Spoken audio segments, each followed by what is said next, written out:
Judges chapter 1 follows the book of Joshua and provides a transitional account of the Israelites' early attempts to conquer and settle the Promised Land.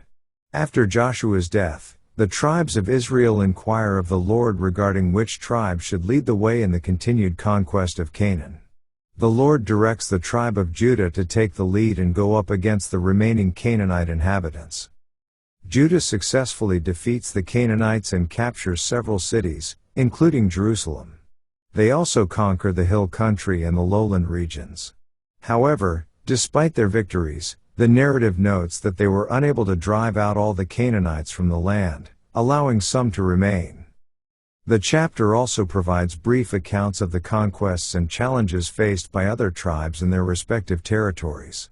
It highlights instances where various tribes were unable to fully displace the Canaanites, and in some cases, the indigenous people continued to live among the Israelites. In summary, Judges chapter 1 records the initial efforts of the tribes of Israel to conquer and settle the Promised Land following Joshua's death. It emphasizes the leadership of the tribe of Judah and their successes in capturing various cities and regions. However, it also underscores the recurring theme of incomplete conquest, with some Canaanite inhabitants remaining in the land, setting the stage for future challenges and conflicts in the book of Judges. Let's now read Judges chapter 1. Now after the death of Joshua it came to pass, that the children of Israel asked the Lord, saying, Who shall go up for us against the Canaanites first, to fight against them? And the Lord said, Judah shall go up, behold, I have delivered the land into his hand. And Judah said unto Simeon his brother, Come up with me into my lot, that we may fight against the Canaanites, and I likewise will go with thee into thy lot. So Simeon went with him. And Judah went up, and the Lord delivered the Canaanites and the Perizzites into their hand, and they slew of them in Bezek 10,000 men. And they found Adonibezek in Bezek, and they fought against him, and they slew the Canaanites and the Perizzites. But Adonibezek fled, and they pursued after him, and caught him, and cut off his thumbs and his great toes.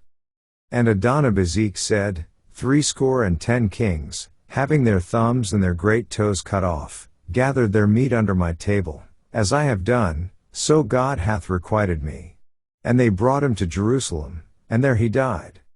Now the children of Judah had fought against Jerusalem, and had taken it, and smitten it with the edge of the sword, and set the city on fire. And afterward the children of Judah went down to fight against the Canaanites, that dwelt in the mountain, and in the south, and in the valley. And Judah went against the Canaanites that dwelt in Hebron. Now the name of Hebron before was Kirjatharba, and they slew Shishai, and Ahiman, and Talmai. And from thence he went against the inhabitants of Debir, and the name of Debir before was Kirjath-sepher. And Caleb said, He that smiteth Kirjath-sepher, and taketh it, to him will I give Achsah my daughter to wife. And Othniel the son of Kenaz, Caleb's younger brother, took it, and he gave him Achsah his daughter to wife. And it came to pass, when she came to him, that she moved him to ask of her father a field, and she lighted from off her ass, and Caleb said unto her, What wilt thou? And she said unto him, Give me a blessing, for thou hast given me a south land, give me also springs of water. And Caleb gave her the upper springs and the nether springs.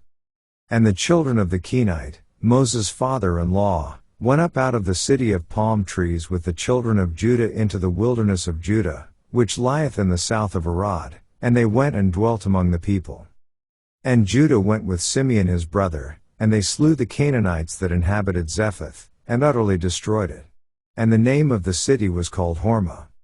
Also Judah took Gaza with the coast thereof, and Askelon with the coast thereof, and Ekron with the coast thereof. And the Lord was with Judah, and he drave out the inhabitants of the mountain, but could not drive out the inhabitants of the valley, because they had chariots of iron.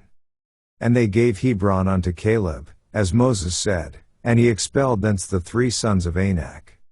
And the children of Benjamin did not drive out the Jebusites that inhabited Jerusalem, but the Jebusites dwell with the children of Benjamin in Jerusalem unto this day. And the house of Joseph, they also went up against Bethel, and the Lord was with them. And the house of Joseph sent to describe Bethel. Now the name of the city before was Luz. And the spies saw a man come forth out of the city, and they said unto him, Show us, we pray thee, the entrance into the city, and we will show thee mercy. And when he showed them the entrance into the city, they smote the city with the edge of the sword, but they let go the man and all his family. And the man went into the land of the Hittites, and built a city, and called the name thereof Luz, which is the name thereof unto this day. Neither did Manasseh drive out the inhabitants of Bethshean and her towns, nor Tanakh and her towns, nor the inhabitants of Dor and her towns, nor the inhabitants of Ibleam and her towns, nor the inhabitants of Megiddo and her towns, but the Canaanites would dwell in that land. And it came to pass, when Israel was strong, that they put the Canaanites to tribute, and did not utterly drive them out. Neither did Ephraim drive out the Canaanites that dwelt in Gezer, but the Canaanites dwelt in Gezer among them. Neither did Zebulun drive out the inhabitants of Kitron, nor the inhabitants of Nahalal, but the Canaanites dwelt among them, and became tributaries. Neither did Asher drive out the inhabitants of Akko, nor the inhabitants of Zidon, nor of Elab, nor of Achzib, nor of Helba, nor of Aphik, nor of Rehob. But the Asherites dwelt among the Canaanites, the inhabitants of the land, for they did not drive them out. Neither did Naphtali drive out the inhabitants of Bethshemesh, nor the inhabitants of Bethanath, but he dwelt among the Canaanites, the inhabitants of the land. Nevertheless the inhabitants of Bethshemesh and of Bethanath became tributaries unto them. And the Amorites forced the children of Dan into the mountain, for they would not suffer them to come down to the valley.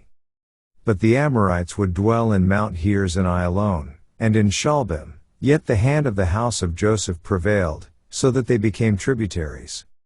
And the coast of the Amorites was from the going up to Akrabim, from the rock, and upward. This ends our reading of Judges chapter 1.